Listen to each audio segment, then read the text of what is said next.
जोशीमठ की तरह कर्णप्रयाग में भी कई इमारतों में दरारें आ गई हैं। तो ऐसा नहीं है कि जोशीमठ ही है जहां पर इस तरह के हालात बने हैं, कर्णप्रयाग में भी मकान में दरारें आई हैं, वहां भी लोग खौफ के साए में जीने को मजबूर हैं। देखिए हमारी ये खास रिपोर्ट। जोशीमठ के बाद हम पहुंच गए हैं उत्तराखंड के कर्णप्रयाग, और उत्तराखंड के कर्णप्रयाग में बहुगुना नगर में जो दरारें हैं वो आप देखकर हैरान रह जाएंगे।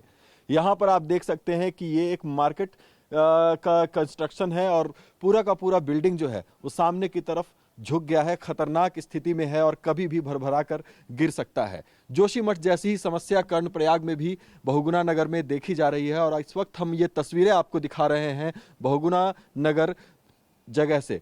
और आप देख सकते हैं सामने ये तस्वीरें, आपको जहां भी नजर जाएगी दरारें ही दरारें दिखेंगी। और यहाँ पर तो और बुरी स्थिति है, ये देख सकते हैं आप कैसे दीवार के बीच में इतना बड़ा गैप जो है वो क्रिएट हो गया है। और यहाँ से आगे की हम अपने सपनों का बिजनेस शुरू करने के लिए आपको कोई भी बैंक बिजनेस लोन नहीं दे रहा? बिजनेस लोन लेने का सीक्रेट जानना चाहते हो तो फ्रीडम ऐप को अभी डाउनलोड कीजिए।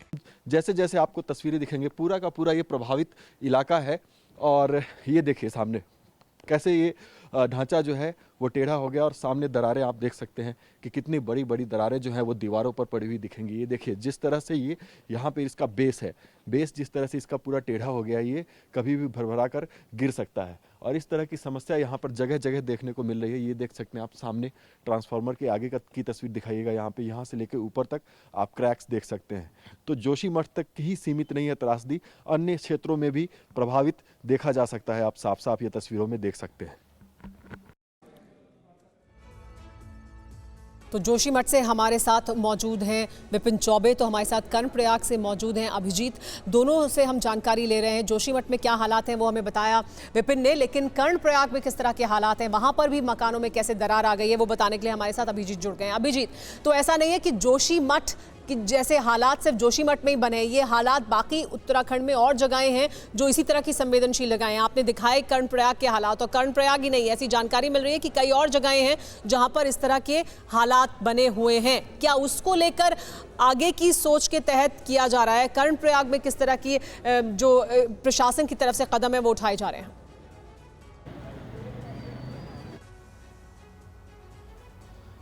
आपको जानकर हैरानी होगी कि तमाम खबरें देखने के बाद और जोशीमठ के से संबंधित तमाम खबरें देखने के बाद यहाँ पर प्रशासन जागा है। और आज पीडब्ल्यूडी डिपार्टमेंट की जो टीम है वो सर्वे कर रही थी। लेकिन आपको तस्वीरें सबसे पहले मैं दिखा दूं कि ये एक ऐसे मकान की तस्वीरें हैं, यहाँ पर आप देख सकते हैं ये दरारें देखिए आप, ऐसे मकान की तस्वीरें हैं जिसमें लोग रह रहे हैं। आज तक उन्हें यहाँ पर खाली करने के लिए प्रशासन की तरफ से उन्हें और कोई व्यवस्था नहीं दी गई, जिसके कारण वो इसी घर में रह रहे हैं। ये जो आप दरारें देख रहे हैं ये एक ऐसे घर की है जिसमें लोग रह रहे हैं। और दूसरी तरफ की तस्वीर हम दिखा देंगे आपको कि यहाँ पर बच्चों के साथ एक पूरा का पूरा परिवार रहता है और महिला हमारे साथ बातचीत करने के लिए हैं। आप इन छोटे बच्चों के साथ ऐसे मकान में रह रहे हैं, आपको डर नहीं लगता? डर लगता है, लेकिन क्या करें, हमारे पास कोई ऑप्शन है नहीं, हमारे पास कोई व्यवस्था या सरकार की तरफ से हमको कोई जगह मिलती तो हम वहाँ पे जाते हैं। जब हमारे लिए कोई व्यवस्था नहीं तो हम ऐसे ही रहेंगे ना। ये समस्या यहाँ पर बहुत पुरानी है, अब जाके बढ़नी शुरू हुई है। तो क्या सरकार का कोई नुमाइंदा पहले नहीं आया आपके पास सर्वे करने या कंपनसेशन? आ रहे हैं जा रहे हैं, पर ऐसा कंपनसेशन का कोई मुद्दा नहीं आया और ना कोई दोबारा कोई देख रेख करी है कि क्या हो रहा है, कैसा हो रहा है प्रशासन की तरफ से, ऐसा कोई वो नहीं। आज तो पीडब्ल्यूडी वाले आए हुए थे, उन्होंने क्या कहा आपको? ऐसा कुछ नहीं किया, वो सर्वे करके चले गए, ऐसा कुछ नहीं कहा। क्या करेंगे, ऐसा हमारे पास कोई वो नहीं, इन्फॉर्मेशन नहीं। तमाम रिपोर्टिंग्स के बाद अब जाकर सरकारी विभाग जो है एक्शन मोड में आए हैं और सर्वे कर रहे हैं, मकानों को रहने के लिए खतरनाक घोषित भी कर रहे हैं और उनके लिए वैकल्पिक व्यवस्था की भी बात कर रहे हैं। यहाँ के तहसीलदार से हमने बातचीत की थी। लेकिन आपको जानकर हैरानी होगी कि जोशीमठ से जो तस्वीरें हमने दिखाई थी आपको, कर्णप्रयाग के बहुगुना नगर में जहाँ पर इस वक्त मैं मौजूद हूँ वहाँ भी कमोबेश स्थिति ऐसी ही है। मकानों की संख्या बेशक कम है, लेकिन इसके अंदर हम आपको लेकर जा रहे हैं। इस वक्त देखिए कि यहाँ पर लोग रह रहे हैं। ये ऐसा मकान है, जोशीमठ में इस तरह के मकानों को पहले ही खाली करवा लिया गया था, लेकिन अब देखिए ये तस्वीरें हम आपको दिखा देते हैं। हैरान करने वाली तस्वीरें हैं, चारों तरफ दरारें हैं लेकिन लोग यहाँ पर रह रहे हैं और प्रशासन की तरफ से व्यवस्था नहीं की गई, जिसके कारण ये अभी तक यहाँ पर रह रहे हैं। इनको खाली करने को भी नहीं कहा गया, अब जाकर सर्वे शुरू हुआ है। आप इन मकान की तस्वीर देखिए, इस मकान की, ये ऐसे मकान की तस्वीर है जिसमें रह रहे हैं लोग। और 2013-14 से ही ये समस्या शुरू हो गई थी। इन दिनों में ये समस्या और ज्यादा बढ़ी है, दरारों का दायरा और बढ़ता जा रहा है और अब बिल्कुल भी रहने के लिए सुरक्षित ये मकान आपको नहीं लगेगा। बारिश की संभावना भी यहाँ पर व्यक्त की जा रही है पहाड़ों में, और इस जगह पर ये स्थिति है। जो तस्वीरें हम आपको दिखा रहे हैं यहाँ पर लाइव कर्णप्रयाग के बहुगुणा नगर से, इस स्थिति के बीच और तमाम ऐसे मकान हैं, बहुत सारे ऐसे मकानों की तस्वीरें भी हमने दिखाई जिनको खाली करके लोग चले गए हैं, लेकिन ऐसे कई मकान हैं, दर्जनों मकान हैं जिसमें लोग रह रहे हैं। 50 से 60 ऐसे मकान चिन्हित किए गए हैं जो इस तरह से प्रभावित है और उसमें लोग रह रहे हैं।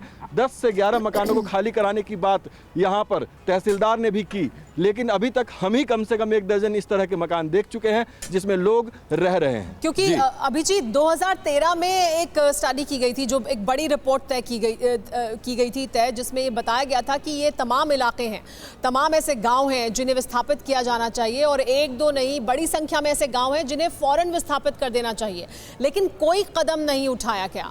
अब भी तब जबकि हालात इस तरह के बन गए कि दरारें आ गई हैं, उसके बावजूद भी कदम नहीं उठाए जा रहे हैं, तो लोगों को किस तरह से राहत पहुंचाई जाएगी? हम जोशीमठ में हालात देख रहे हैं, कर्णप्रयाग में क्या फिर इसी तरह के हालात बनेंगे?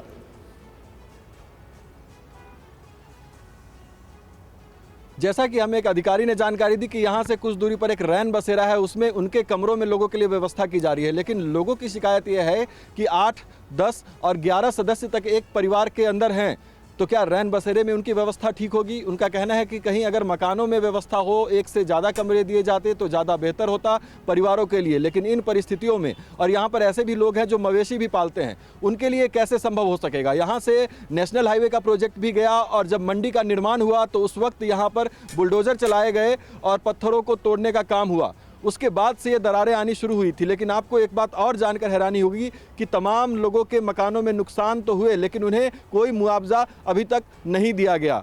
और मैंने अभी एक सरकारी कर्मचारी हैं जो कि 77 साल के हैं, इंस्पेक्टर से रिटायर्ड हैं, उनका कहना है कि वो कई सालों से यहाँ पर रह रहे हैं। स्थिति 2013 के बाद बिगड़नी शुरू हुई, लगातार उन्होंने पत्र भी लिखे, उन्होंने तमाम वो लेटर दिखाए हैं, नहीं। बिल्कुल सरकार को, जिस तरह के हालात बने हुए हैं, ये अभी जिस तरह के हालात जोशीमठ में बने हुए हैं, ऐसा लग रहा है कि सिर्फ एक नहीं कई जोशीमठ हैं उत्तराखंड में जो इसी तरह की जो घटनाएं जहां पर कभी भी हो सकती है। आप दोनों का बहुत बहुत शुक्रिया जोशीमठ से और कर्णप्रयाग से हमारे साथ जुड़ने के लिए और तमाम जानकारी देने के लिए। अपने सपनों का बिजनेस शुरू करने के लिए आपको कोई भी बैंक बिजनेस लोन नहीं दे रहा? बिजनेस लोन लेने का सीक्रेट जानना चाहते हो तो फ्रीडम ऐप को अभी डाउनलोड कीजिए।